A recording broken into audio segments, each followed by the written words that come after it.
É legal fazer. Olá, queridos e queridas, tudo bem? Eu sou o Everton, seja bem-vindo a este canal. Espero que você hoje faça um dia muito feliz. Tô aqui pedalando com a mocinha. Dá oi, Sofia! Oi! Oh, que legal! Olha só, eu tinha umas inquietações muito antigas com relação ao Velho Testamento da Bíblia e ao Novo Testamento. E aí eu queria compartilhar aqui essa inquietação e como que de certa forma eu me convenci de algumas situações que eu percebi que ocorria uma dicotomia, na verdade, entre o que a gente encontra no Velho Testamento como ensinamento, como alguns mandamentos inclusive, e aparentemente no Novo Testamento parece que isso se suavizou, né? Alguns ensinamentos de Cristo dá uma aparência de que há uma suavidade no ensinamento, principalmente de Cristo, Paulo, né? Essa eu gostaria de deixar bem claro que é a minha interpretação da Bíblia. Eu não tenho nenhum conhecimento especializado no tema, é só uma impressão que eu possuo depois de ler tanto o Velho quanto o Novo Testamento. E aí, como que eu cheguei a essa reflexão e de certa forma eu diminuí a minha inquietação? Foi com a experiência de ser pai.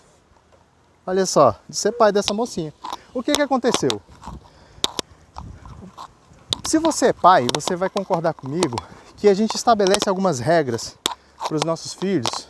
Regras muito simples, por exemplo, o filho começa a andar, a gente fala para ele, você não pode ir sozinho para a escada, você não pode atravessar a rua sozinho. Sabe essas regrinhas que a gente coloca? E são regras que, com o decorrer do tempo, a gente vai afrouxando. Por quê? Porque a criança vai adquirindo maturidade. Ela é capaz de compreender que há um risco envolvido ali. Então, quando a gente acredita que a criança já tem capacidade de fazer essas coisas com uma segurança maior, não que o adulto não tenha riscos em fazer essas coisas, mas a gente acredita que a partir de determinada maturidade a criança vai conseguir. Esse é só 2 exemplos, tem vários outros. Aí o que acontece? Eu lembrei também da questão do isolamento social. Era impressionante, aí indo para o lado prático mesmo, existiam algumas recomendações na Bíblia. Falava, por exemplo, se o cara tiver alguns tipos de doença, né? Os leprosos, né? Tem que tirar do acampamento ali, né? E tira da tenda e isola essa pessoa. Parecia algo cruel, né? Pô, isolar os enfermos. Mas na verdade a gente entende que aquilo ali era um mecanismo de proteção dos demais, né? Assim como hoje a gente está se isolando e isolando aqueles nossos entes queridos que gripam, Deus teve essa preocupação. Então tinha alguns mandamentos do Velho Testamento que parece-me fazia sentido para aquela época e para aquela circunstância. Tem uma coisa interessante também que aquelas terras que Josué acabou levando, né? Depois de suceder, inclusive, Moisés, tirar o povo do Egito e passar pelo deserto e tudo mais, é interessante que eles, como eu acabei de falar, eles estavam numa condição extrema, eles estavam no deserto, acampados. Então eles estavam em locais com pouca estrutura, então faz sentido que houvesse algumas regras mais rígidas, porque você estava mantendo todo um povo, toda uma nação em condições extremas, né? E aí, no Novo Testamento, a gente percebe que Cristo, várias coisas, vários preceitos que estavam na lei, Cristo ele dá uma abordagem diferenciada. É lógico, vai ter muita gente, você pode discordar de mim, não, Jesus Cristo só cumpriu a lei.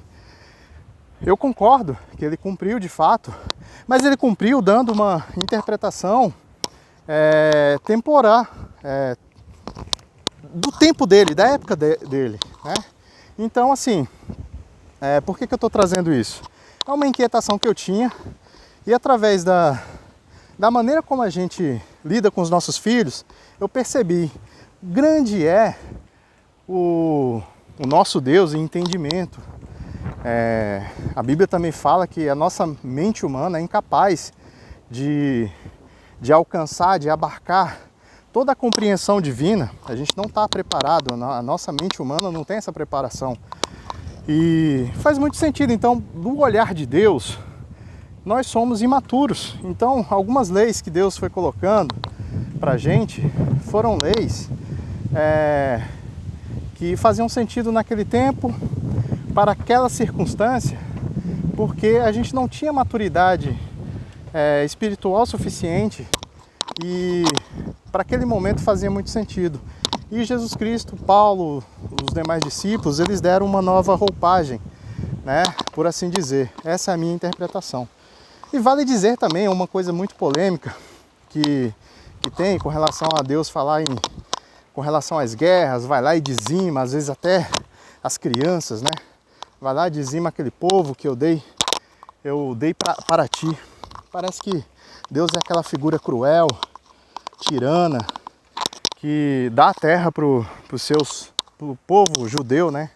O povo de Israel, mas faz isso de maneira cruel, né? Tendo que abater, né, todos os moradores que ali haviam naquela terra. E uma coisa interessante também, a gente percebe que aquelas terras, quando o povo de Deus, né, sai ali da escravidão do Egito, na verdade aquelas terras, antes de o povo ter se tornado escravo, pelo longo tempo, aquelas terras haviam pertencido ao patriarca Abraão. Talvez você não saiba. Então, assim, aquelas terras elas estavam sendo restituídas ao povo de Deus. Tá? Só a título de esclarecimento, né? Mas assim, o cerne do que eu gostaria de deixar registrado aqui é essa dicotomia que havia realmente entre Velho e Novo Testamento. E na condição de pai, ao perceber que a gente impõe várias regrinhas no processo de aprendizagem do nosso filho, e essas regras só fazem sentido realmente porque a criança está numa fase ainda muito imatura. E à medida que ela vai amadurecendo, a gente tende a estabelecer novas regras, é óbvio, mas afrouxar algumas outras. Então eu espero que eu tenha contribuído com você para, de repente, você também tinha essa inquietação, ou se isso não fazia o menor sentido para você, eu espero que tenha servido de reflexão e espero ter contribuído de alguma maneira para a tua evolução espiritual no dia de hoje, ok? Muito bom dia, até a próxima. Dá bom dia, Sofia.